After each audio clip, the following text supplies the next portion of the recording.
All right, we have it's a little earlier less session today.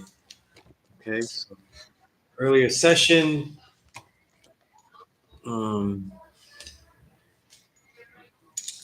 was at a school up in Washington Heights, so come down here.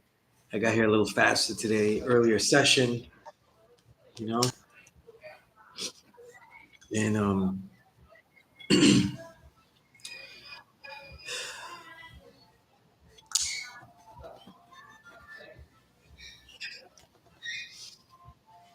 anybody that's online, let me know what you would like to ask. Man, I'm around kids that they don't waste my time, but they show me they're not ready at that moment. It's a lot of seeds planted. You know what I'm saying? But if you're watching this now, this isn't the time to just take things loosely and let it go. You need to actually like listen and engage. Um, Stop watching things from the sidelines, except your trolls. You know what I mean? Um, but if you really want to learn, like this is the time to do it. Like to really engage and ask the questions that you want to ask. You know what I mean? It's important. It's very, very, very important. You know, we need, we need that to happen, and I want to answer as many questions as I can. You know what I mean? Um,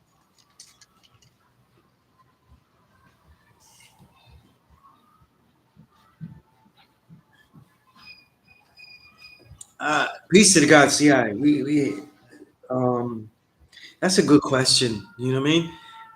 He said, "Peace to God." How do we speak of Allah as mind or universal mind and not abstract him? I don't think that there's a way to not. Um, I don't think there's a way to not abstract them. We want to make things concrete, but there's going to be some abstraction with that. You know what I mean? Um, our way of making it concrete is bringing it back to us. Sometimes it doesn't mean you're ineffective. Peace, God. It doesn't mean you're ineffective teacher or sharing something incorrectly. If what happens is that um, you end up using an abstract term or something, you know. More of the challenge is, can you explain these abstract terms? Can they become sensible to the individual that you're building with? You know what I mean? I think it certainly can. I think it has to. You know,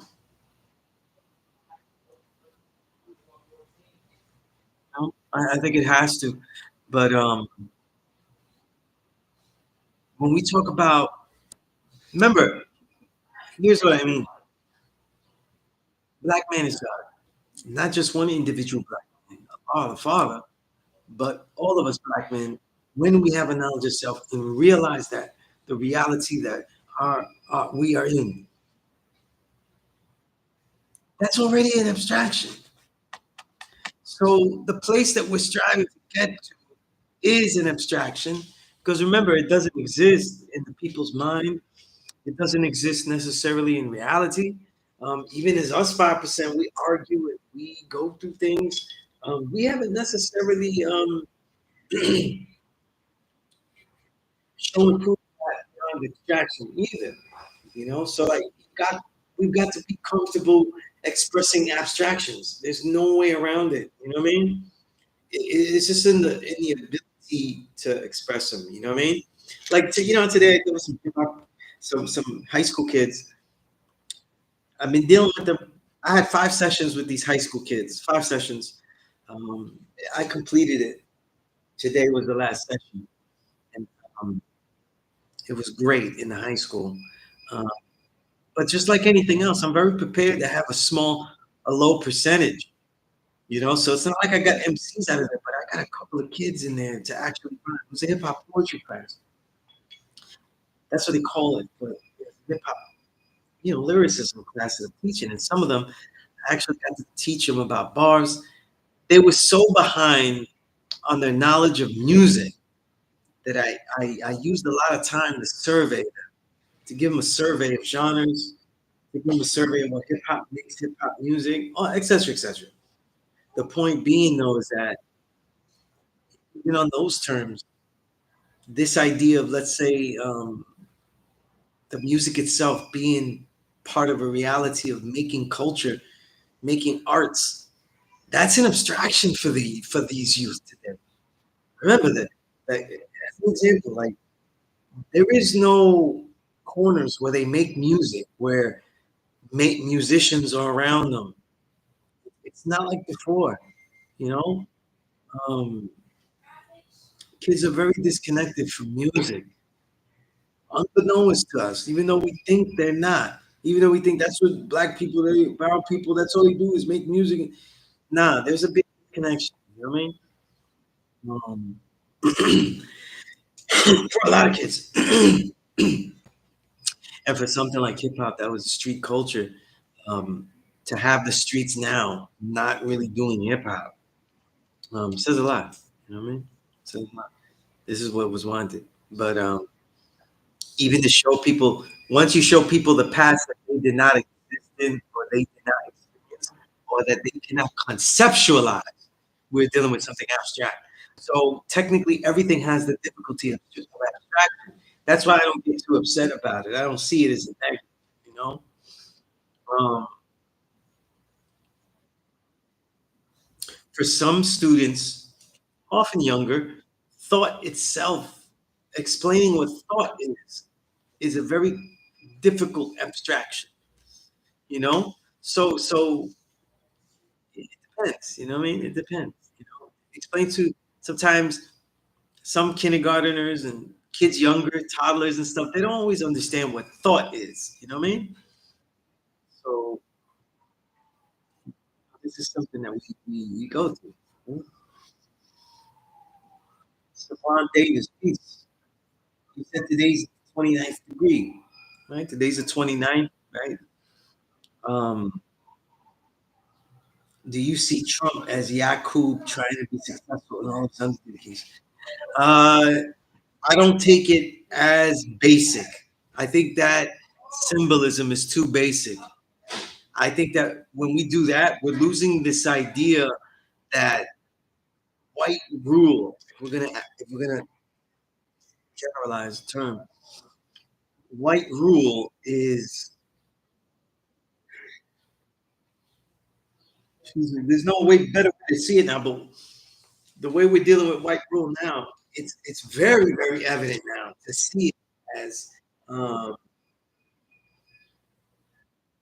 we could see what always was there. In other words, if really closely beyond one good guy, one bad guy, one evil demon over others. This is why I don't like the Trump and stuff because he could be Yakub. We're not really living his determined idea. You know what I'm saying? Like we're not suffering through his determined idea. We're just this is just another way of the other party, the next party. This time it's not Democrat. The next party bringing a chaos that is basically just augmenting what already was begun. You know what I mean? I will say with everything, there is nothing different. And even the good that's there, let's say that RFK doing some things, they're it's most of it is being done very little by little, very little by little. You know, so I don't like the metaphor of Yakub as Trump because he doesn't have that mind. He is not the leader of the devils. Um, the devilishment that we are seeing in the rulership is not united. It is warm factions of devilishment. Um, and that's why America is so fragmented overtly. It was always fragmented for our people, the oppressed, but it's fragmented for the oppressor. That's the distinction. So I would not use Yakub trying to be successful in all those undertakings because when we look deeper into it, most of the Doge, right? You know what they call Doge, Department of I forget what it stands for. Look it up real quick. You know, his efficiency thing, right? Yeah, Department of Government Efficiency, right? Um, that is really being done to usher in the next industry. It's classic. It's classic. If you look at it, you finally clean up the corruption. You don't. America doesn't clean up corruption. Devils don't expose themselves. Why would they expose themselves? Because this particular faction is trying to introduce their next thing. Right? Their next thing. Right? In this case, Elon Musk leading the way, um, not just to automate everything, but to introduce AI into the fold. And so yeah, I don't see it as he's the Yakub because we would we alone Yakub because we would be having a whole bunch of people um, without a nomenclature even, and they are certainly doing their Yakubian things, and they're all not in agreement of the path to take. You know, one thing about oppression that we're dealing with, this double civilization, they're not all in agreement to how things should be blood sucked. You know, they have disagreements of how they blood suck, how they do stuff. So you know, it's never one way. It's never one way, and more so than ever, though, we're seeing that now. Right? And under the guise, excuse me, under the guise of efficiency, I mean, you could do almost anything. You know? You could get almost anything done. Julie, I know you're not talking to me, giving Donald Trump too much credit. I'm assuming that was to, to Davis. Um, I certainly don't give him a lot of credit though, because when we look back, most of right, right, you know, again, it's a long line. You know, we thought it was really bad during the Bush senior years, but the Glass-Steagall Act revoked, welfare to workfare, NATO being completed, major things that brought all the jobs overseas, manufacturing overseas. It caused this and ushered in the era of the multinational companies. That's during Clinton's era.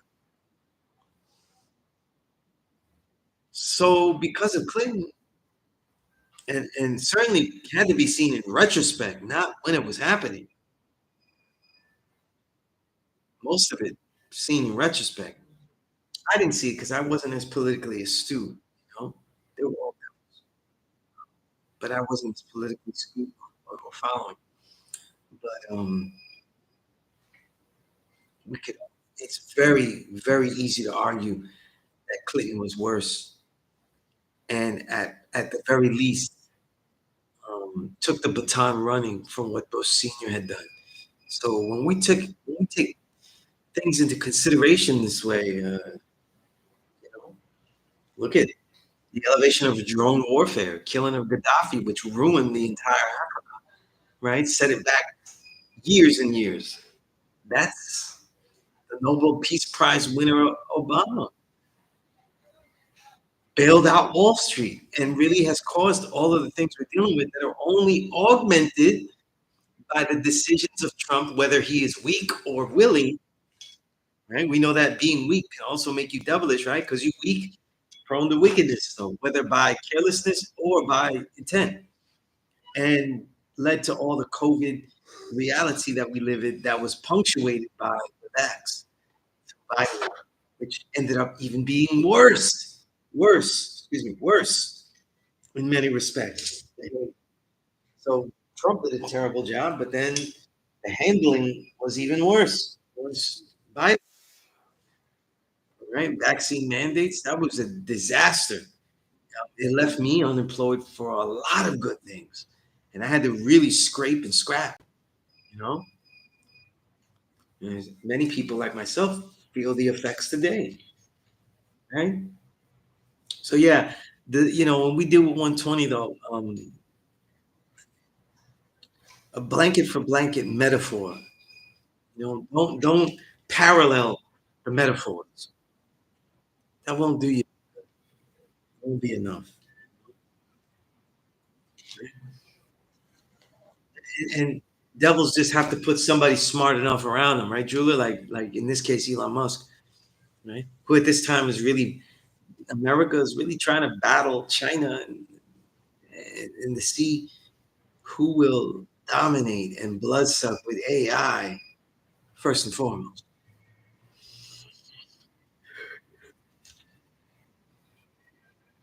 So it's a thing. But guys, I'm gonna be trying to drop as many things that are useful today. I started here 3:30 ish, right? I will be here till about 5 o'clock. Definitely give you guys a little longer than usual. I still have lots of work, you know. Um, and so I can't just stay all night here. But and I'll be honest though, like the school has it's also in link with the neighborhood. It's in link with the nation. If you're in New York City and you can't teach brothers, you need you need to do what everybody else used to do, the proper thing, and direct them to a lot of school. And I don't see people doing that. I used to argue. I used to. I used to hear that complaint a lot from Wisdom men. He'd always tell me that. You know, he always tell me that the classes would be full every single day because he taught on Wednesdays. So that was like me and him taught on off days. I was Thursday. I was Wednesdays. Um, very few people love the youth like Boys and Mel. Very few people. We love the kids, but I never saw him get frustrated with them. Never saw anything of that nature. He's amazing. But this is the thing. You know what I mean? Are we sharing enough? Are we building enough? I don't know. I don't know. No, I don't. I would like to think, but I don't know. You know, I don't know because I'm spending every moment that I can trying to share something, and when I'm not, everything's the lab. My whole life is the lab. Every place is to build something. Every place is a forum. You know, everywhere is the appropriate cipher to build. Right, and I just drop things out of my toothpick. But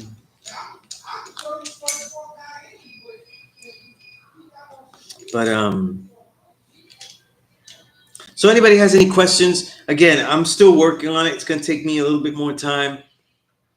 Trying to see what I leave in, what I take out. Trying to make this 1 to 10 plus lesson something useful, but not just an answer sheet. So you could just have all the appropriate builds. I want to guide people to research. So it's more the process is more of a type in everything and then see what I should take out. You know, um, so it's a lot of stuff. Guys, training. We're getting close to the summer.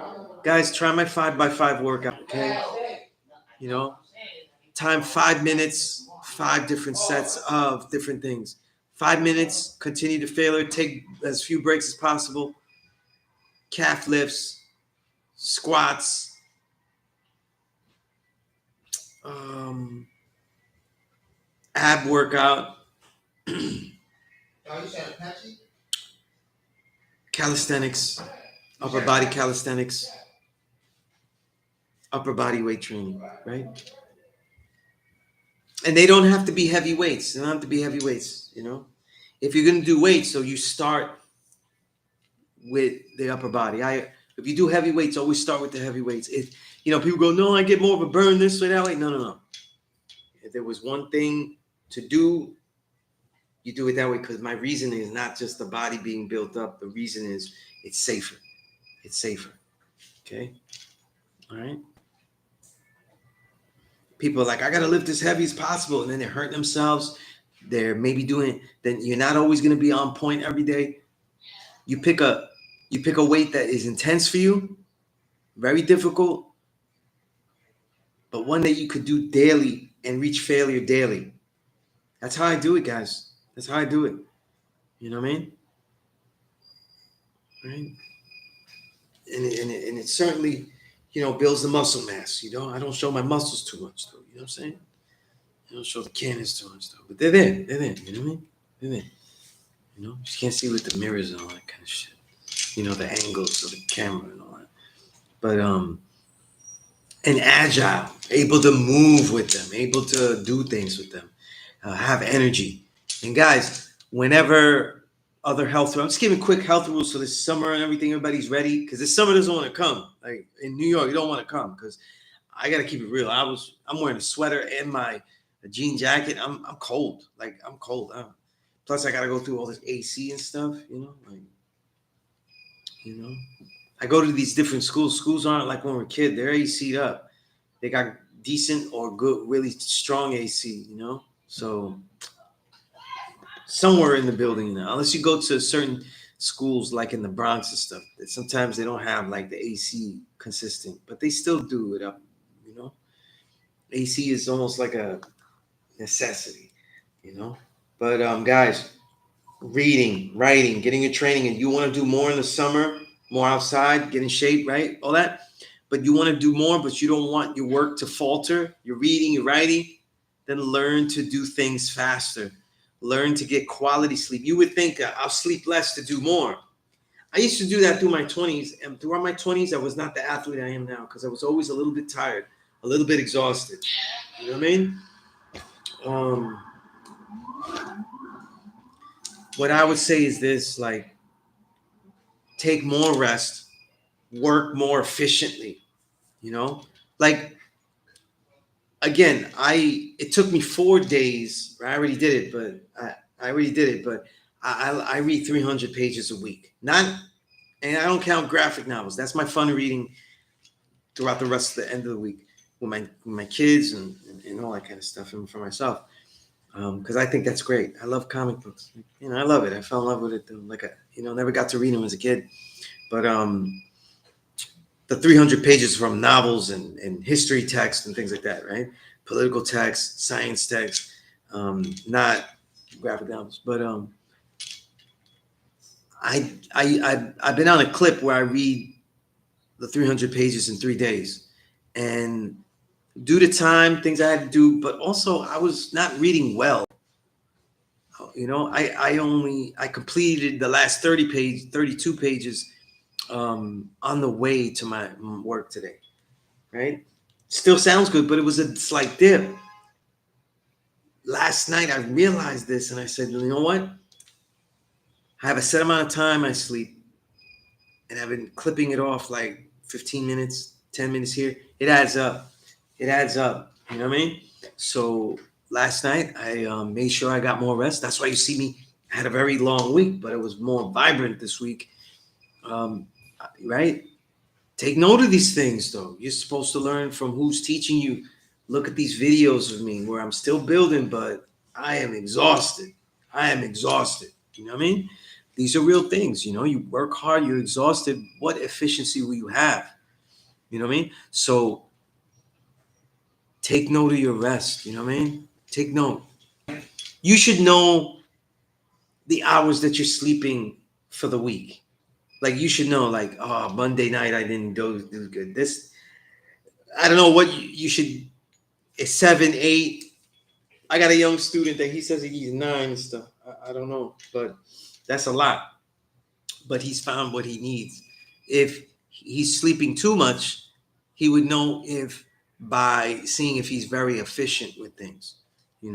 I need I could go for 7 to 8 in between that range, but I'll put a 7 up, and I'll be able to take a certain nap and stuff. I like to take a post-workout nap, right?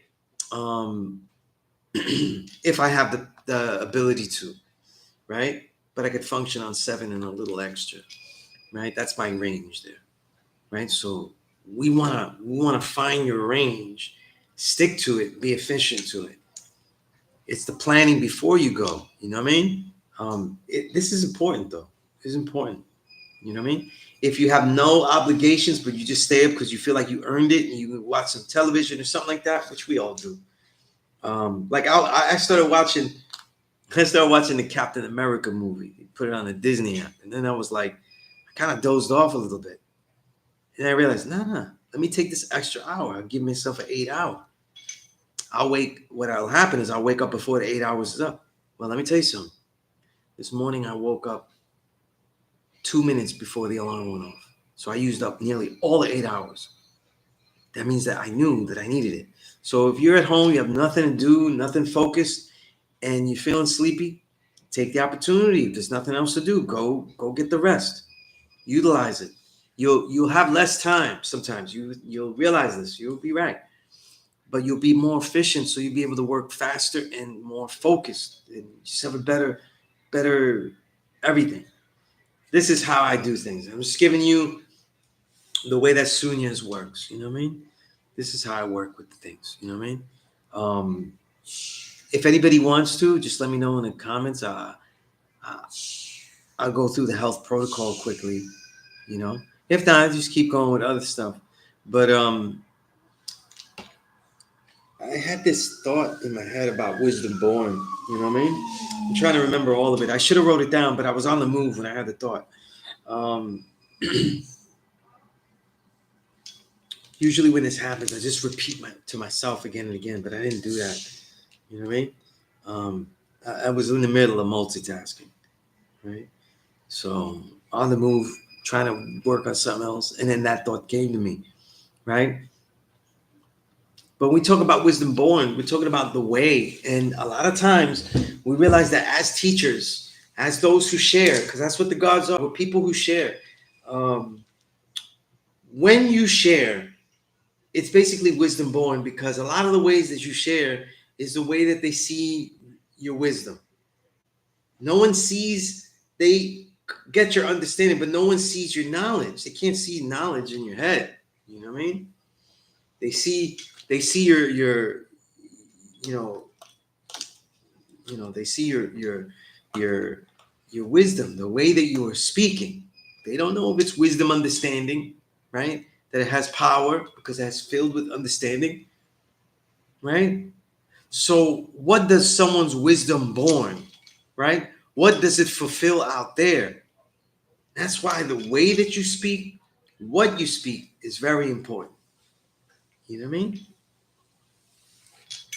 This type of strategy, I take it to the very young as well. You know, a lot of people, we get discouraged because young kids don't listen and this and that. But the kid that doesn't listen and everything is no good to him and everything is whack and everything is, oh, I don't want to hear it about all that stuff. Those are big words. Those are the kids to use as an example for everyone else, though. Not to ridicule him, but to use as an example of to see how far you can lift up the others. Not everyone wants to be like that. You know what I mean? It always hurts the cipher when there's someone like that, because it stunts the participation of the others. Guaranteed. I guarantee it. I guarantee that today my biggest jerk kids stop other kids from participating. You know, and what I do with that is that I give a lot of jewels. I give a lot of things for the kids to hold for later. You know what I mean? Let them hold it for later. You know, very, very important. Very, very important. You know what I mean?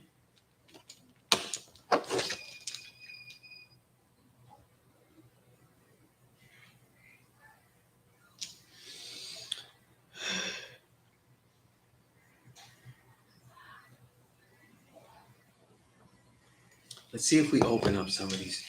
Let me know if there's any questions of anything. I see a few people, quite a few people in here. I'd love to hear your questions about anything. All right. By the way, what I was holding in my hand, let's go, since I was holding my hand. I'm a little cold here, you know? I've been cold all day because today I wasn't really training the kids. I didn't get hot.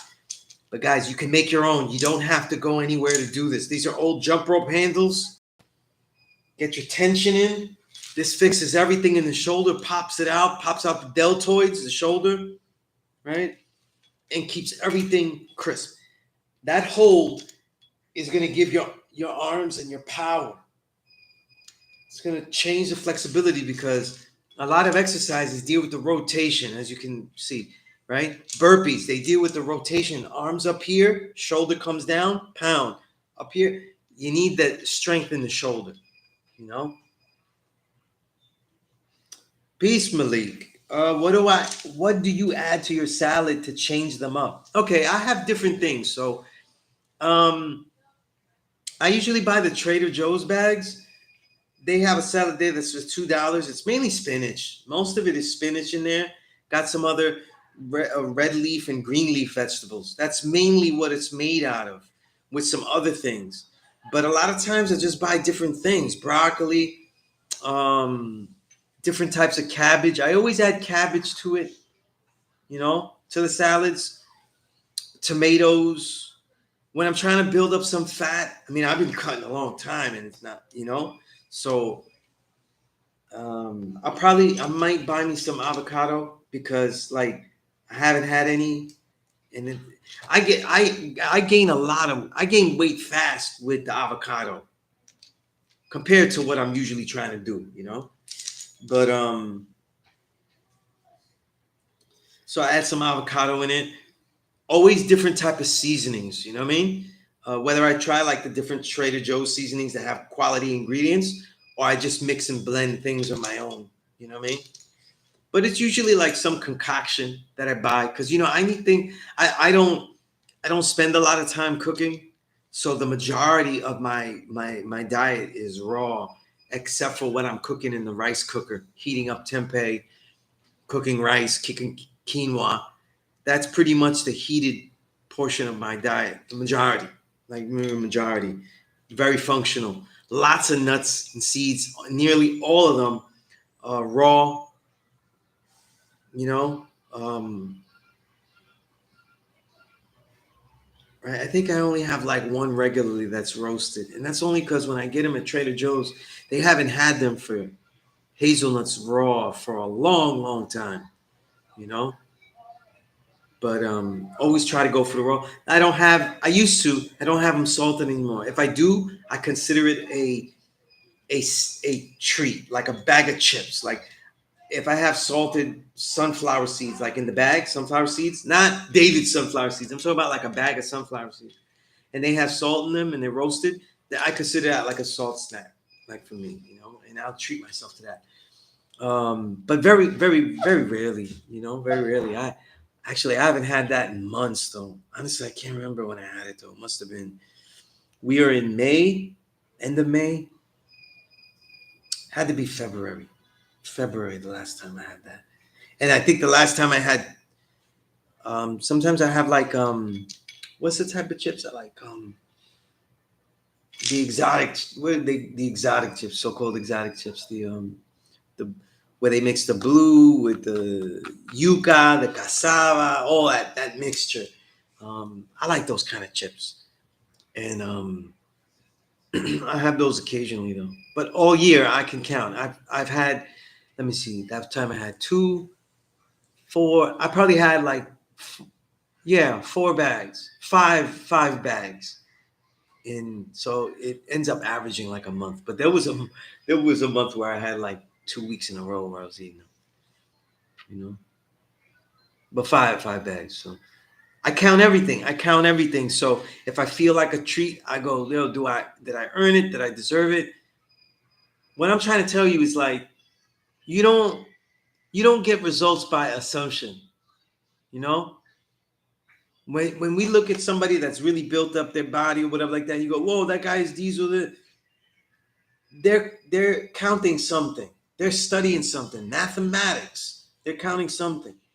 You know, and when you look at somebody that is smart, it's not because they watched a good variety of TV programs and HBO Max documentaries. You know, it's because they put the time in to read the vast literature, the complete works.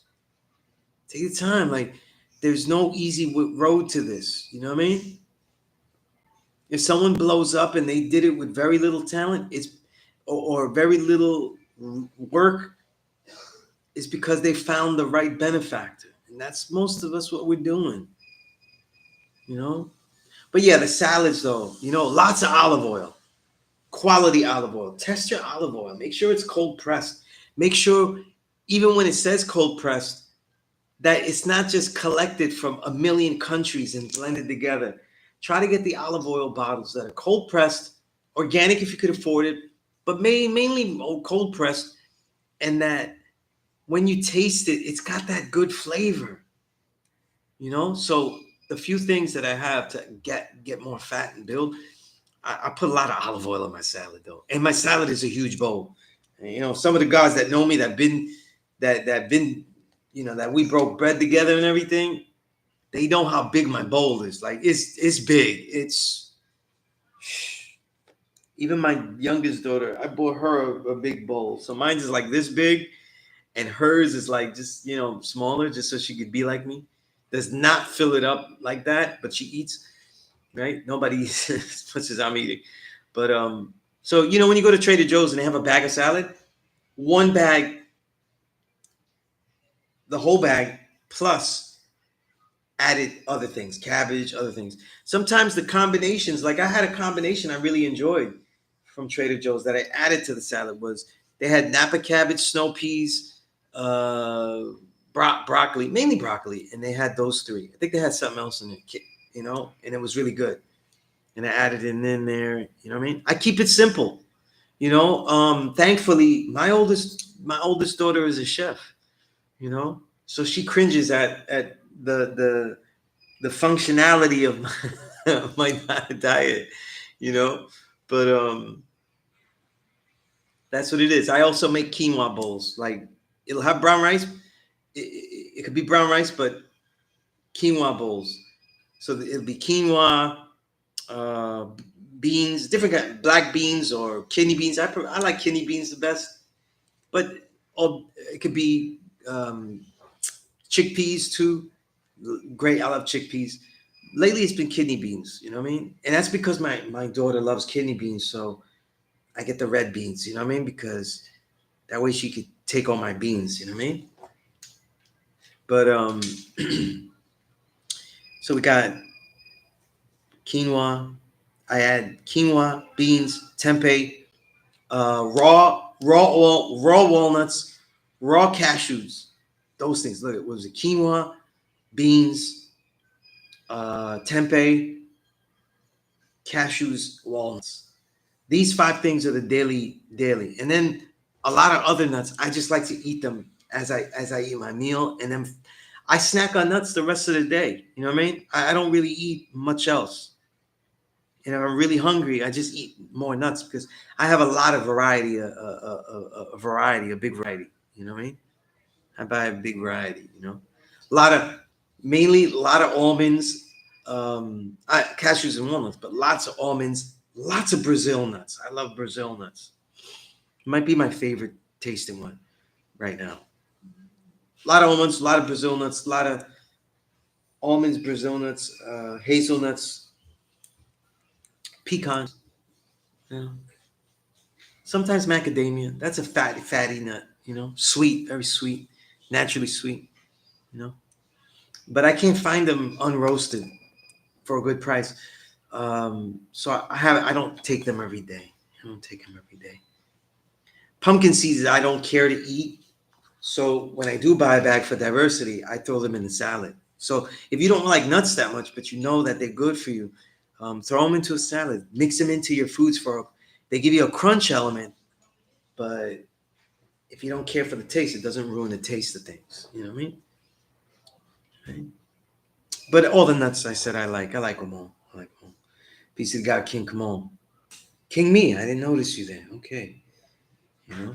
So again, that's a lot of things. Again, if anybody wants me to go through some of the protocol specific questions, let me know. I'm here to build, man. I'm here to build.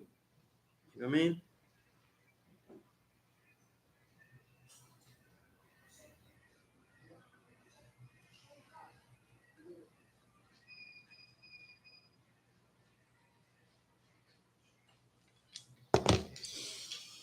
All right, the goods, the goods. Peace, peace. 793rd, peace. All right. I like people's here. I'm here a little bit early. I'll be here until the power hour. So I got like about an hour here. You know what I'm saying?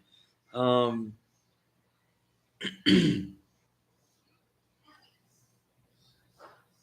guys, when we look at 120 lessons, metaphor is very important, right?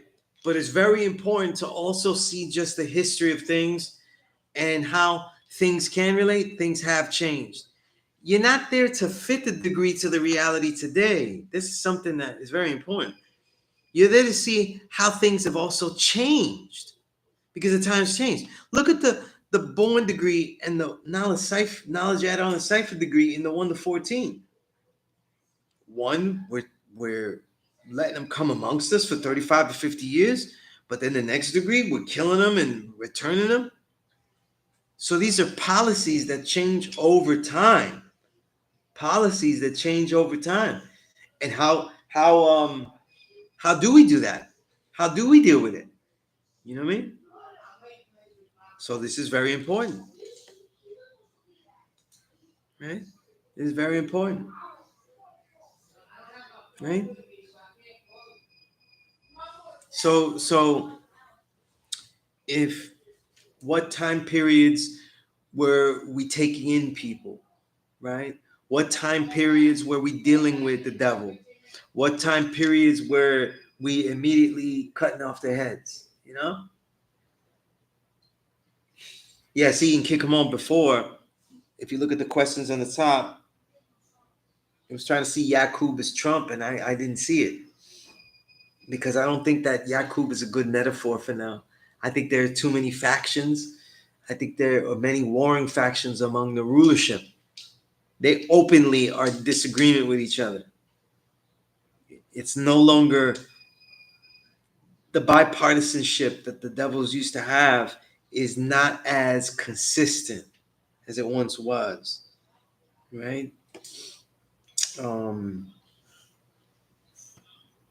the devilishment that, let's say, I was talking about Clinton that he did, that was bipartisan because even though it wasn't what Bush had done, it was certainly an augmentation, a furthering, but it wasn't out of line. It wasn't out of line because they were the Reagans, the Bush eras, those eras. That was the era of neoliberalism. That was the era of the peak of really blood sucking, really blood sucking South America, brown America.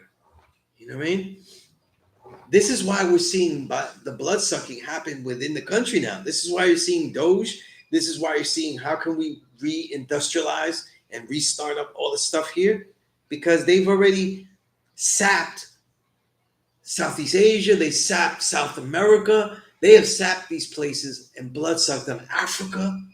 They have blood sucked all of these places, these major hubs of original people for labor and resources, land resources, so heavily that they're running out of frontier. Running out of frontier. It's crazy. You know, so it's important to look at these from different type of angles. You know what I mean? That's very important.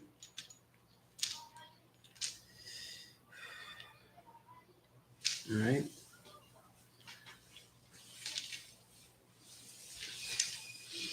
What else could we build on? What else do you all need?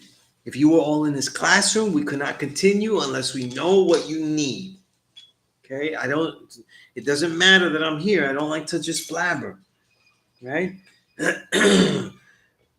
Good question. What are my prerequisites to teaching someone looking to be a 5%er? Example, civilization first, 3-day water fast, supreme math and supreme alphabet first, knowing how to do the nouns before. Knowing how to do the nouns before all of them. It's a good question. Every student that is here, it has little things that are different than everyone else, right? If they're in the classroom, they have to email me of their own accord. and seek out the curriculum and seek me out. So I set this tone that I need someone, I could deal with someone best if they're willing to provoke their own learning. I think that's so important though. I need that the habits that you develop learning with me are the habits that you take to how you deal with everything. Do you provoke it? Do you go out and get it? Are you saying, yo, Sunez, can you send me this? Can you send me that? That's what I need. In the beginning, absolutely, because we have to go rewind a little bit though. We have to get off pork, all the pork. The fasting is absolutely not just recommended, but demanded. But there's a caveat. When you teach so many students, you cannot always show and prove because I'm not teaching with them. They're coming from many different places. So there's very little way for me to prove it though. Right?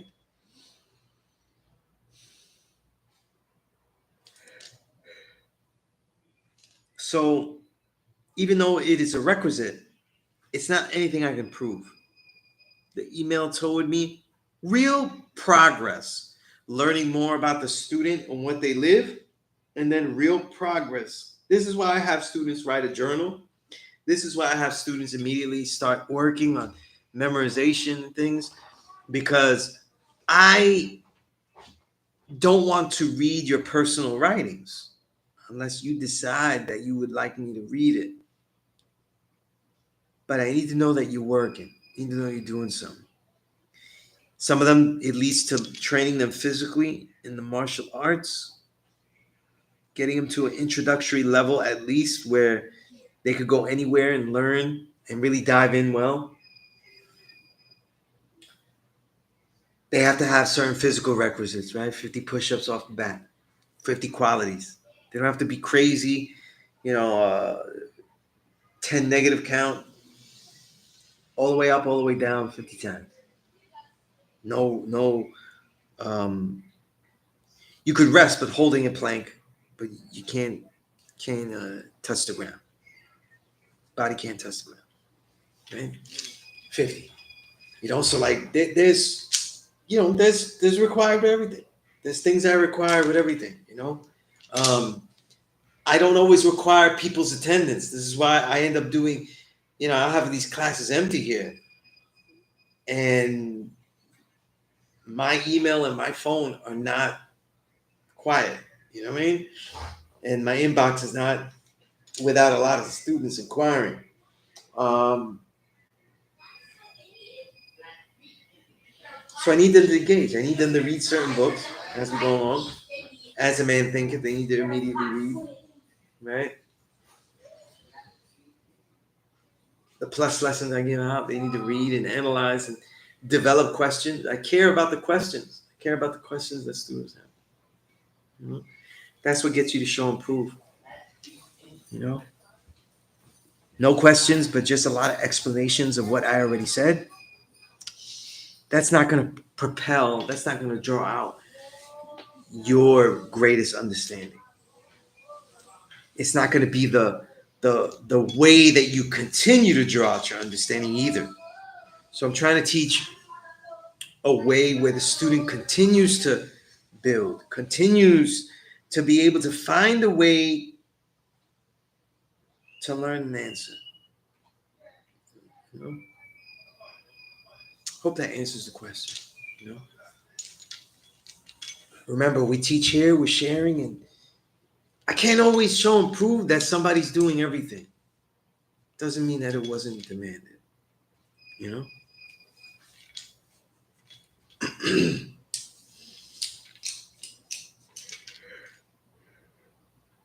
As a teacher, you judge things based on the productivity. You notice a student, getting smarter. You know what I'm saying? You notice a student being more sharp, a student being more fit, more caring about the way they present themselves. Their clothes are sharper. Not necessarily more expensive. No, but their upkeep is now, excellent. Excellent. These are the things I look for. These are the things that ought to be there. You know what I mean? Right?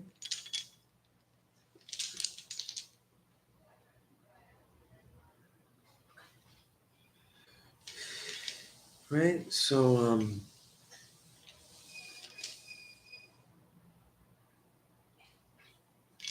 yeah, I hope that answers the question.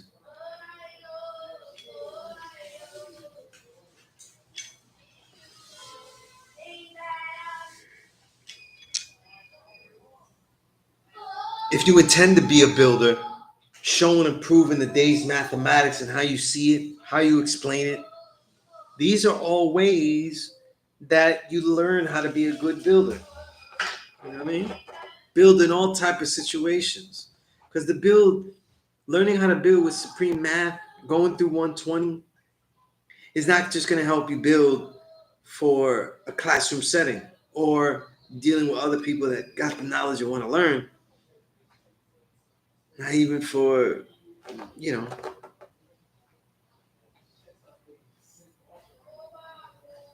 not even for anything else, right? But it's important to learn how to articulate, put into words, um, show and prove your ideas. You have to have a lot of talk sessions by yourself. How many of us do that? How many of us have a language that we speak to us as God? Do we speak to ourselves in the mind? I forget. I think it was the last Righteous Way book. Second one is Jubilee. Third one is, I'm forgetting the last one. But I think it's in the last one where Starmel has this great chapter on the power of talking, of how we talk to ourselves. You know, it's a great chapter. You know, that whole trilogy. Like people think that it's just the same stuff. No, everything in that trilogy is all different.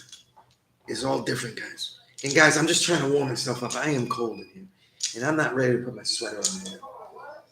You know? So, guys, using this, I use it mainly for shoulders, but you could do biceps, right? The biceps right here. You can do the biceps with this. I don't do the biceps too much with this because the range of motion is more short, cut biceps. You know, hold it like this, cut.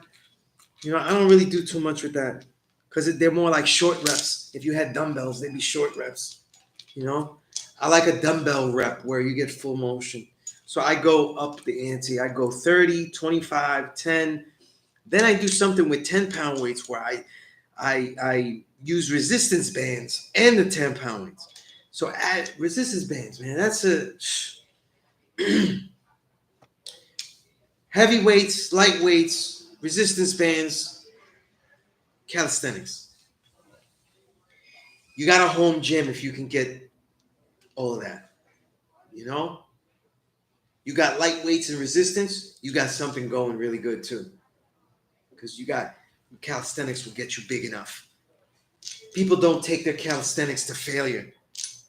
You know, they do a set number, but when they get to that set number, this number will be gotten there. They'll get to that number in a sloppy way, or they'll do it correctly, but only to that number. This is why I don't really count. I don't really count. I don't really count. You know what I mean? When I do calisthenics, it's more like a certain amount of time that I'm doing it. You know? So I'll have a set.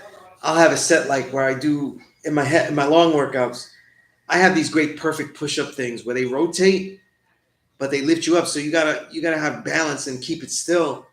And that gives me a good long push-up, the wide push-up for the pecs, the pectorals, right? But I'll switch from that to dips. You know, dips on the bench, and failure. I keep doing that for like 5 minutes. It's a good. And mind you, I'm doing that after I finished doing 50 burpees, and I can do 50 burpees in 4 minutes. You know, so like you want to make things intense though. Cuts the time, makes things go. You know what I mean? But right now, I'm cold. You know, I want to get a little bit warmer and do this. I feel fine. But yeah, definitely doing a challenging in pace, effective, proper, better rest, correction, as well as balance through what you have to handle for yourself. Guys, these are secrets. So, people take them in vain. Um, when you're doing your workouts, though, don't quit on stuff that you know is good. Don't quit on biceps, things like that. Like for example, right? When you look up things that tell you do the biceps curls like this, but sometimes they don't work and you feel like you're wasting your time. Get a heavier weight or put the wrist out. Keep them locked where they're out like this so they don't have no engagement into lifting it for you. You know, change the angle. Look, I've changed the angle. Look, 1, 2, 3, 4, right? I used to do hammer curls. That's when, not like this, but like this. You do the hammer curl. Got my, right? This is just my charger, but I used to, people do them to their side. I do them where they hit my leg. I'm standing up. They hit my leg. For some reason, having them go more inner just feels more. You get more burn. This is not universal. What I'm saying is adjust, find the push-ups that work, find, straight. Can you, right? Why? The diamonds, if that this doesn't always work for me, right? For my triceps, right? I have resistance bands, light weights that I back pull, so I get the triceps big. That's really what makes up the bulk of my muscle here, because it's really all tricep. You know, that's why, like, if I stand up from the side, you could see a lot of arm. I work on the tricep a lot. But I isolate bicep, tricep, deltoid, along with the compound. Right, compound is your bench press. Guys. Bench press, they're always trying to do heavy weights, but listen, if you want to do something daily and intense, just be mindful that you need proper rest and the proper time to do it where you're alert to do all this. But as I was saying in the beginning, I like to really make sure that I'm awake. Like, I have to, sometimes there are days, sometimes twice a week, I have to train at 3 a.m. in the morning, you know? So I get my 7 hours. Like, I would literally go to bed at 8 o'clock. It's crazy, like a baby. I go to bed at 8 o'clock just to get 7 hours, right? And I go to bed at 8 o'clock on those specific nights prior, and I have all the rest I need. But it just feels weird at the time. So you want to have concentration, okay? I've been through a multitude of injuries, though, and a lot of them have to do with weight training, So this is like experience that I found, You're also training for what you're trying to do. You know what I mean? I think everybody should train intensely to defend themselves, to be healthy, but also aesthetic. You should be training to look good. You know what I'm saying? Like, I don't do any exercises that just look good by itself. I'll do them, but I have to know that they're good for you, like they're useful. You know what I'm saying? So there are a lot of exercises. Like the biceps, triceps isolation. That's to look good. That deltoids, if you pop out the deltoid, your arm looks bigger. You know what I'm saying? You get the cuts. You get the cuts right there. So I got all of that.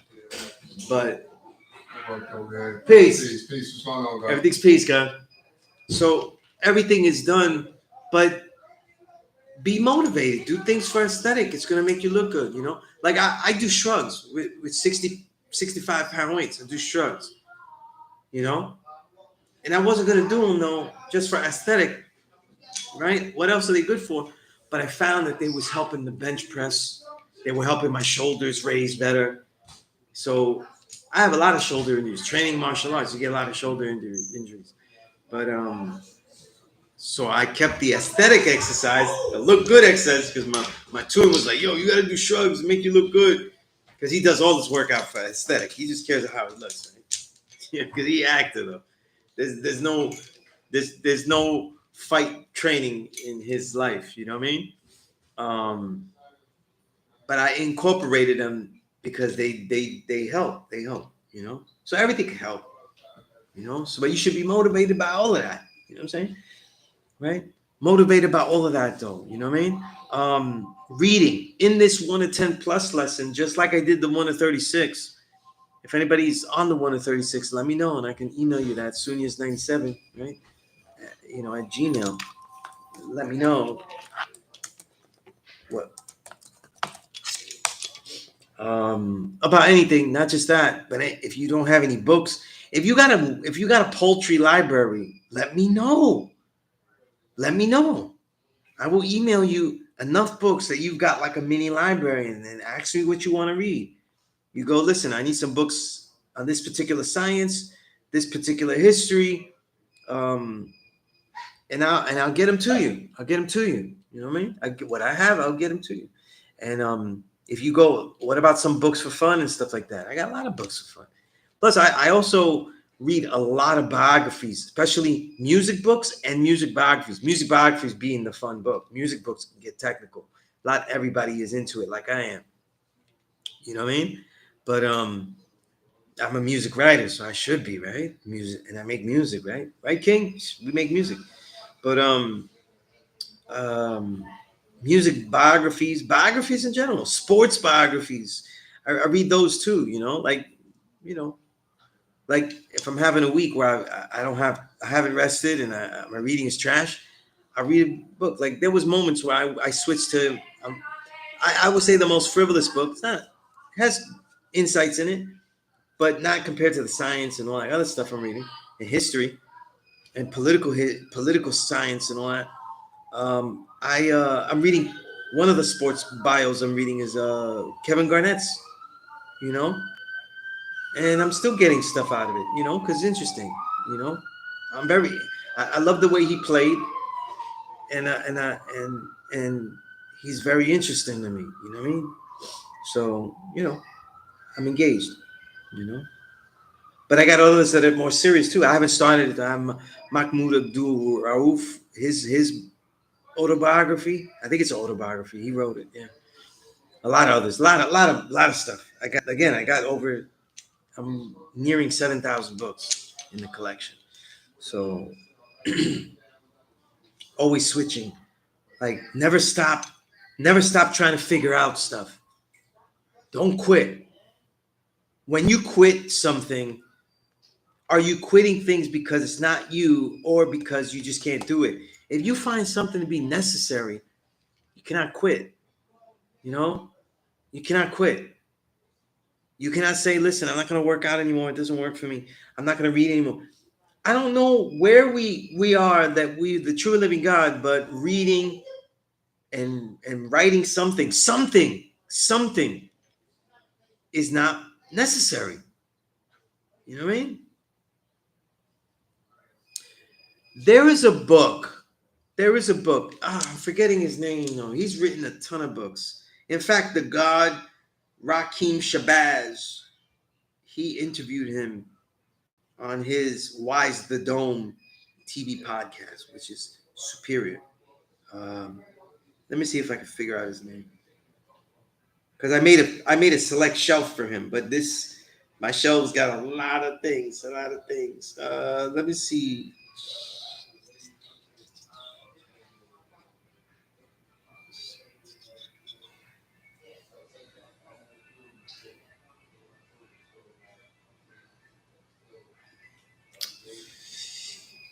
You know what? I am gonna look through the God's podcast because he'll have his name, and then I could tell you the book because there's a connection there, and I'll remember it. Give me a moment here to research it. Call it up.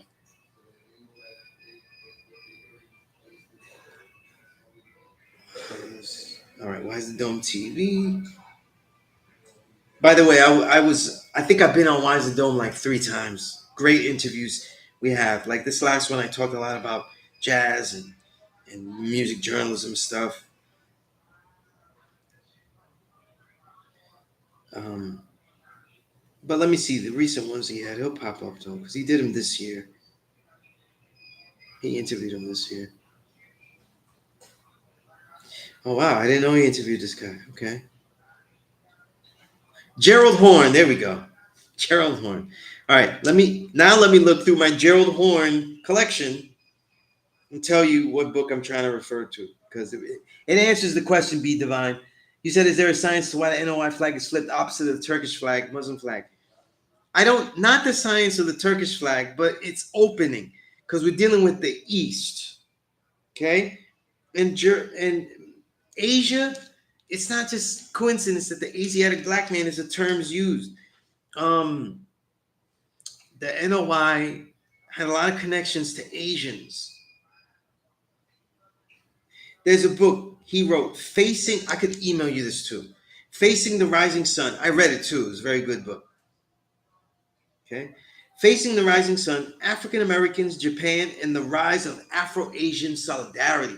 So it really shows how there was a Japanese Japanese African American solidarity, particularly during the wartime era, especially hitting a peak during World War II time. So there are connections between the East and stuff, and a lot of those Eastern flags are very similar. You know what I mean? And that's where I think the connections are. To truthfully, to give a correct answer, we really would have to look at the history of all these flags and get an in-depth history of all these flags and cross-reference them. And not just like, oh, it looks like this, and they went through this. No, history of the flag. You know what I mean? And then you would see, because a lot of times flags are made by the influences of other nations, right? And forget, the Puerto Rican flag is literally the Cuban flag's colors reversed, um, because they were deliberately showing um, a solidarity with in the independence of each of the islands. You know what I mean? So that's something, right? So very, very good question. I don't have all the research on that because it's a flag history, and we have to collect some. And you know what? I had some. I was starting to collect some books about the history of flags, and I didn't continue that research years ago. Years ago, and I think I could be more successful now. So if I collect some books about flags that pertain to this history, those flags, or if I find books about Islamic history, and then also Middle Eastern history books, like some juggernaut major books about that. So I'm getting more details about that, because all of it is not as detailed as I would like it. You know what I mean? And I'm trying to do that with everything. I don't want just general details, but I want detailed histories of all the countries in Africa, detailed histories of all the countries in South America, which I'm still collecting, some nation. And then I've collected some for Latin America, but they're not all worthwhile. So I still haven't found like go-to books that I would suggest. That's why I don't say this, but this is flag research is something that I definitely want to do too, because flags represent a nation's history and a nation's intentions, and knowing the secrets behind how it was made says a lot about the mission statement of a nation's earliest founding governments. So very, very good question. Very good question. you know. But yeah, Gerald Horn. I'm gonna write his name there because people may not spell it the way it sounds. Who knows? Definitely the word horn because it has a E at the end, right? But Gerald Horn wrote a lot of books. I have 14 of his books. You know what I mean? The Deepest South, the U.S., Brazil, and the African slave trade. That's the one to read. I didn't read that one yet. Apocalypse of Settler Colonialism, the Roots of Slavery, White Supremacy, and Capitalism in 17th Century North America and the Caribbean. Shh, that's a lot of 1 to 36 in there, right? Negro Comrades of the Crown, African Americans and the British Empire from the U.S. before emancipation. Shh. Race Woman, The Lives of Shirley Graham Du Bois. Nice biography there. Paul Robeson, The Artist is Revolutionary. It's a biography he wrote. Storming the Heavens, African Americans in the early fight for the right to fly. African Americans in the early fight for the right to fly. Right? Facing the Rising Sun, the book I mentioned. Jazz and Justice, Racism and Political Economy of the Music. I got to put that also in the music folders. That way I could see. The Dawning of the Apocalypse. The Roots of Slavery, White Supremacy, Settler Colonialism, and Capitalism in the Long 16th Century, 1500s. The Deepest South. No, I said that one. Oh, I have doubles here. I have two of them in here. Look at me. I just be collected. Black and Brown, African Americans in the Mexican Revolution, 1910 to 1920. Confronting the Black Jacobins. I gotta open this because I can't read that subtitle. It's too small.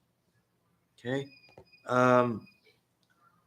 The United States, the Haitian Revolution, and it's still too small. Origins of the Dominican Republic. You see? That's one I haven't read yet, but again, I'm gonna put that in my immediate history section. So that way, because that's a one I've been wanting to read and I keep forgetting. The Color of Fascism. Lawrence Dennis, Racial Passing and the Rise of Right-Wing Extremism in the United States. Class Struggle in Hollywood, 1930 to 1950. Moguls, mobsters, stars, Reds, and trade unionists. It's a lot of specific eras that he studies and everything. And these aren't even all his books. I'm missing a few of them, you know. But anybody would like any of those books, I got you. Just email me, okay? Again, look at the subjects I put my stuff into, you know. Animals in nature. I have lots of nature books, lots of stuff on animals. I'm currently reading a book about how hoof beats, how horses shaped human history. Another one on the mosquito, just on mosquito. The Genius of Birds. Like I read a whole bunch at one time. Braided Sweetgrass, Indigenous Wisdom, Scientific Knowledge, and the Teaching of Plants. And there's another ones that I started, but you know, I even have some books on dinosaurs. I want to see the science that they have on that. A lot of biographies. Right now, I'm on Jiddu Krishnamurti's biography, one on Fidel Castro, one on Rigoberta Menchu, indigenous activist out of Guatemala. I'm reading a book. This is for the trolls. They're going to get on me. I'm reading the autobiography, Genuine Authentic, about Ralph Lauren. You're saying I'm reading about Ralph, right? Because they like to, the trolls were saying that that's my fard, you know what I mean? But yes, trolls are hilarious, B. One on the Puerto Rican poet Julia de Burgos. Beautiful poet. Beautiful poet. Wrote in Spanish though, but this book you could read because they translated. And I'm reading a biography about one of my favorite martial artists of all time, Moria Yoshiba, who founded Aikido, wrote The Art of Peace. That's a book I recommend to read every year. If anybody would like to read The Art of Peace, especially if you're dealing with the martial arts, you need to read that book. Mentally, the mental mentality. But there's a biography that John Stevens, who translated The Art of War, The Art of Peace, really well. It's called Invincible Warrior. I'm really enjoying that book too. But yeah, this is some of the biographies. I have a category of current events of food and health. You know what I mean? Categories of current events, histories, right? And a couple of these, I started them and I got to go back into them. A lot of good stuff here. I don't want to talk about them until I really delve into. Long book I'm reading, Age of Surveillance Capitalism. Very good book. But that one I'm going to pick up after I read my 52 books every year. When I get the 52, then I go into the long books. Robert Greene's Art of Seduction, very entertaining book. You know, he's a savage. History books, a lot of good ones. One on the Mexican Revolution, history. A book about sports history in general, how it impacts humanity, all that. The Other Slavery. There's a book called The Uncovered Story of Indian Settlement in America. I just started these. These are long books for the end of the year. White Malice, the CIA, and the Covert Recolonization of Africa. Another book by Daniel Surgeson, A True History of the U.S. Like really, I'll read you the subtitle. Indigenous genocide, racialized slavery, hypercapitalism, militant imperialism, and other overlooked aspects of American exceptionalism. Not some bull jive history. True History of the U.S. That's an 800 pager, so that one I'm picking up at the end of the year. And also Johanna Fernandez's Young Lords history book. I've read a lot of books about the Young Lords, so I'm just reading that. Let's see. Literature books. I'm reading a lot of books. I even read I'm reading a book. My daughter's reading Esperanza Rising, so I'm reading that with her. You know what I mean? Nice novel too. Very, very emotional. Very emotional. The dad dies, so you know what I mean. Have the kids appreciate their fathers. You know what I mean. I'm actually reading. I want to read these period piece books, so I'm reading Charlotte Bronte's Jane Eyre. It's pretty good. I like it. You know what I mean. I'm reading a book by a sister named Diane Richards too, a novel she wrote about Ella Fitzgerald. It's a novel, but about Ella Fitzgerald. It's called Ella, a novel. I like it. I like it. But if you're interested in Ella Fitzgerald, I just recently read a biography of her, and that was really, really detailed, and a lot about the music. But again, a lot of diversity. You know what I mean? Music bios. Look, Maurice White of Earth, Wind and Fire, Jay Dilla. I'm just naming the singers. Sarah Vaughan, another Sinatra book, which I'm loving. This one is about only his music and career. Howlin' Wolf, the great blues singer. Victor Jara, the great revolutionary singer. Santana. I've started all of these. I've started all these. Thelonious Monk, 600 pager. That one's really good. Got a lot of others, but I haven't started them. Aretha, Bird, Charlie Bird, Herbie Hancock, Charles Mingus. Oh, I started that one. Yeah, I started that one. Sly Stone. I got one. I haven't started that. Lightning Hopkins, Isaac Hayes. I got lots more, but music books, a ton. I can't even. I'm probably reading about 5 or 6 at the same time. About jazz, reggae, soul music, anything. I just recently got another book about bachata. Reading a book about the history of the piano. Very nice book. Very nice book. Very intriguing. Philosophy books. I tend to read a lot of Asian philosophy books. I got some Deepak in there I want to get into. Because this one, I have a lot of Deepak books, but I haven't read them all. This one's called Quantum Physics of Time, so I'm interested. The subtitle is Cosmology, Brain, Mind, and Time Travel. So interested what Deepak says about that, But here, I read The Art of Peace once a year, so it's in this immediate category.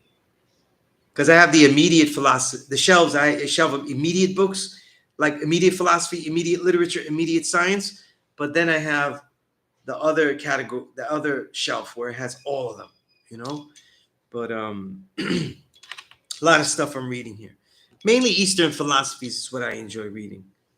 Socio-political books. This year I've been really doing a lot of study on Chris Hedges because he's to me the best about politics today. You know what I mean? The best. It's a revolutionary mindset. It's a anarchist mindset where he always is looking for the fault in whoever is ruling, and I love that mentality. Science books. I've been reading Build Your Own Time Machine by Brian Clegg. He's a scientist. Good stuff. I just started that one. Reading a book about sleep. I read a lot of science books about sleep. Always trying to learn more because we're doing that most of the time. I want to get the most out of sleep because we don't have money. You don't have a lot of money. Sleep is the best thing you could do. You know what I mean? It is humorous, right? Yeah, reading Sunez Allah reading about Ralph Lauren, but he's very intriguing, just like a lot of other people I'm reading about. I'm reading a science book about the gut, the bio, the about the, what's it called? The bio, the microbiome. How do I forget that? Microbiome, Another book by Oliver Sacks, a neurologist, about the musicophilia, tales of music in the brain. Very interesting. And I always like to read a Michio Kaku book. I'm reading his Quantum Supremacy, how the quantum computer revolution will change everything. And I'm also reading, because the God suggested to me, Infinite Mind, to read You Are the Placebo, Making Your Mind Matter. It's a very mental way of healing yourself. Very good book. All the gods on earth is going to relate to that. Joe Dispenza. It's very good stuff. Some other books I have here, but I haven't started them in too much. Biology book, What is Life? I've started that. I'm reading interesting books, Science and Spiritual Practices, transformative experiences and their effects on our bodies, brains, and health. I'm reading it to decode it because it's really how like religion and science merge. And so far, I'm reading it with like yeah, okay. And it's challenging my thought, but not winning at all. Like I'm finding holes throughout. So that's exactly why I was reading it. You know what I mean? So also, you do this. I'd be finding books that I started and I never went through because they were hard to read because they're like I'm reading a book called Four Revolutions in Earth Science from Hersey to Truth. Um, Good information, but it's just written so boring, you know. But I don't intend to quit on it. You know what I mean? So that was science. I just put everything science. I don't break down the science too much. Sociopolitics, I mentioned. Um, that one I'm just mainly reading Chris Hedges stuff, but I got some other books I want to start too, you know, about fascism. Of course, I always read Noam Chomsky books. Always read Noam Chomsky books. They always drop jewels about the history, political history, especially of this country, and how it dealt with world policy. That's important to know. And again, a lot of sports bios were my favorite sports. Mainly, I really read mainly baseball, basketball, football. You know, so the sports bios that I'm reading currently, I'm reading John Stockton. I just was curious. It's as boring as you would think it was, but it's interesting at times too. Kevin Garnett, much more interesting. I'm reading Reggie Jackson, even though I hate the Yankees, but I don't hate Reggie Jackson. Um, and another one on Bo Jackson. Those are the ones I started. I have a lot of others here. Pistol Pete, Keith Hernandez, Tom Seaver, Mahmoud, Magic. There's a new Magic. Roland Lazenby wrote a great autobiography about Michael Jordan, and I think he wrote a great one about Kobe, and his newest is about Magic. So I want to read that. You know, I have that too. But I have a couple. Of course, I have a lot of books about Muhammad Ali. You know, everybody got. If you collect books, you gotta have a lot of Muhammad Ali books. You know what I mean? But it's just showing you guys if you don't have a collection of books to read, the apps to download them, read them on your phone are free. You can have a library, and I could get you a whole library. Like that's what I'm here for. These are the resources. So, so we can read, so we can delve into things. There should not be a time where you would like to read. If you know me, you know me. There should not be a time where you know you should read or really want to read, and you look at your library and you're like, it's just paltry here. It's just not enough. Because I know books cost money and all that. Listen, I get the trolls mad because I could buy all this Ralph Lauren because I don't buy books and music. As a journalist, I get all my music. It is either given to me or I go get it. I know where to go get it, but most of it is given to me or streamed, right? Because it's all on the platforms. But in my field of hip hop, I get everything. So, or I get it or it's given to me. Oftentimes it's wonderfully given to me. So I don't spend money on music and books like I used to. I buy a random book because I can't find it digitally and stuff. That's really how I go with that. So there's a collection, a selection of books that are my, to get, But this is how we save money. We save money, and you have a full library where you could read what you need to read, not just what you got. You know what I mean? All right. So, guys, I really just wanted to recap a lot of stuff because I don't know if I'll finish it though. Definitely when I have more free time. Peace, God. Peace, all. When I have more free time, these plus lessons are going to get finished. I started a plus lesson because the God CIY has inspired it. Let me know in the comments now or email me that you would like it because I'll put a priority to it along with the ones in. I was making a plus lesson about how to be a writer. Like what to do to be a writer if you want to be a writer. And there's a lot of good books. I don't read them. I collect them, but I don't really read books about writing. I collect them though, because maybe one day I might want to, and I have the resource there. But even though there are good books could give you, which would come along with that, I'll put in the plus lesson. I'm going to write a little plus, and that way you have something short that you have, like a 1-page plus lesson, how to be a writer, how to start doing it. Peace, guys. How to start doing it, and you don't have the excuse of not starting it. Just like, listen, no one has the excuse to not train, man. 5 minutes. Set your timer. Do not stop. If you find yourself stopping, you go right back into it. Calf lifts, squats, all type of squats, jump squats, deep squats, lunges, whatever. Ab workout, 5 minutes straight.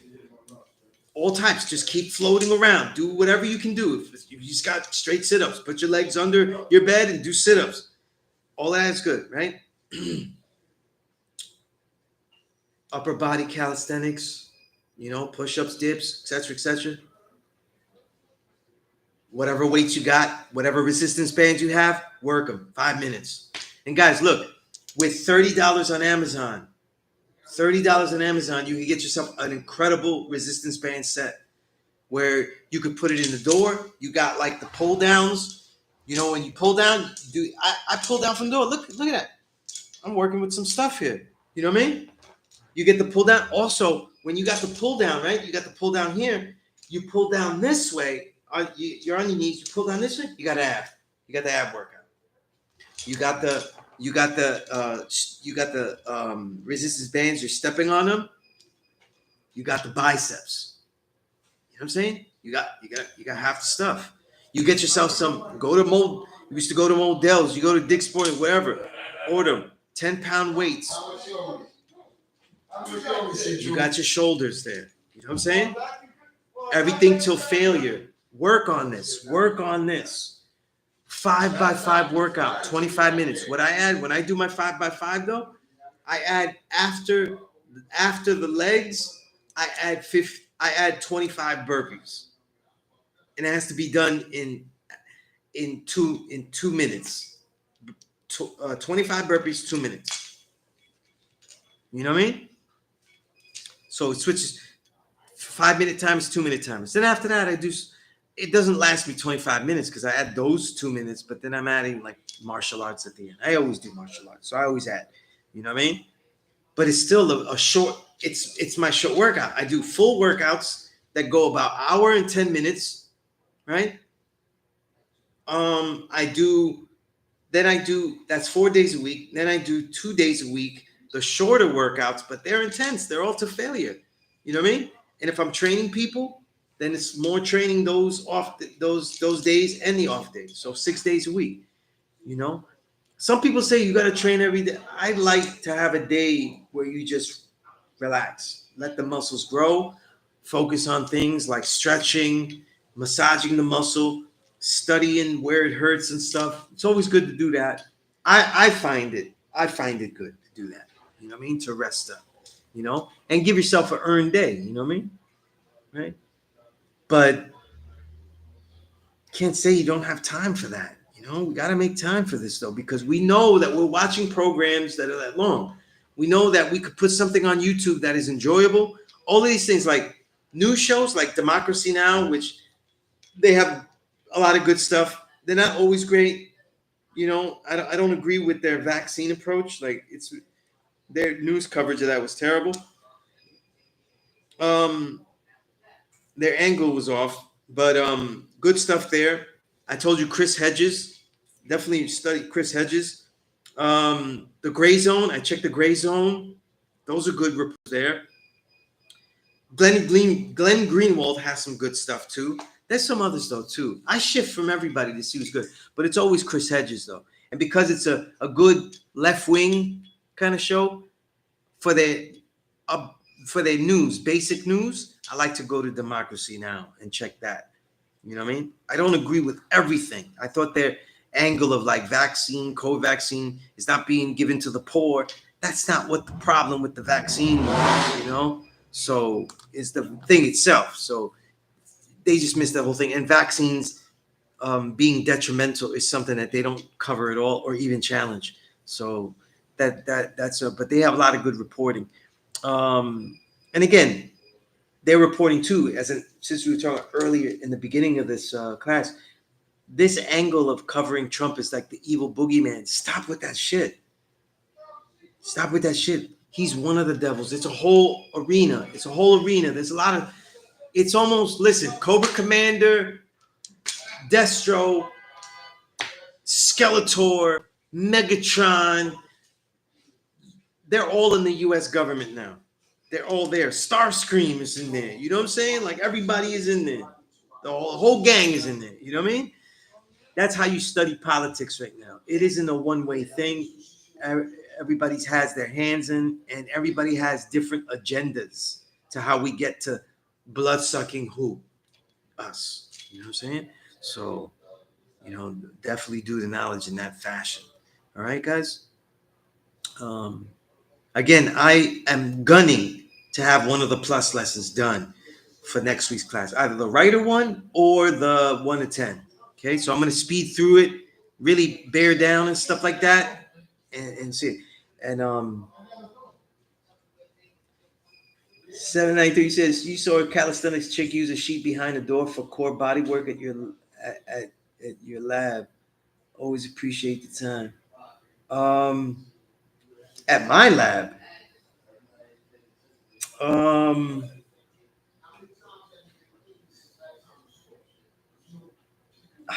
don't know what chick was at my lab. How long ago are we talking about?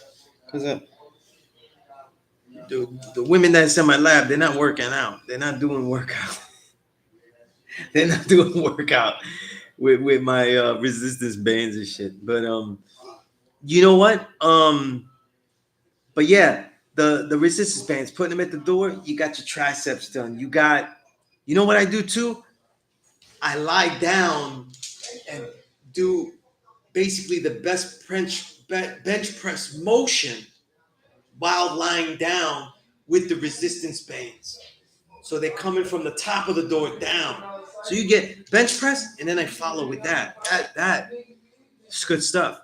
It's good stuff. But yeah, guys, I'm gonna let everybody go. I've been in here an hour and a half.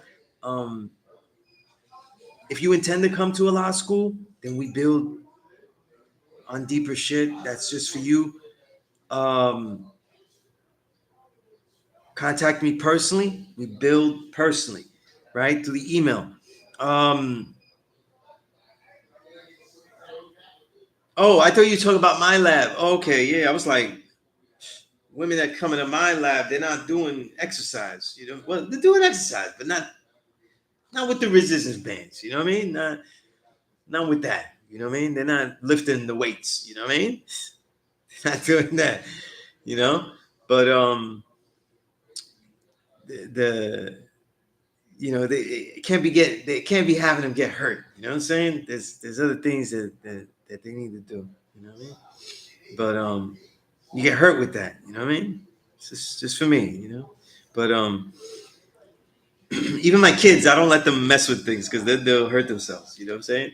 But but I keep them in shape too. You know what I mean? I've been really happy with my youngest daughter. Like I've been really happy with her chi sao. You know what I mean? She's been really good. But guys, I'm saying it now. Wisdom born. Let the wisdom be born. Realize what wisdom is useful to you, what wisdom you are seeing. Use this class is offered as a resource. Please tap into your resource. You need something, ask for it. Okay? If I didn't get to you, it's not because I'm not giving it to you. It's because I just didn't get up to it. Ask for it again. Forward me the emails again. And I know I'm talking to Malik directly because I know there's always something I didn't always get to him that he might be asking for. But guys, let's use our resources because as I'm finding resources, it isn't as worthwhile to me if I just have it for myself. I want everybody to have all these things that I have, especially because I can share it to everyone. All right. So until next time, peace.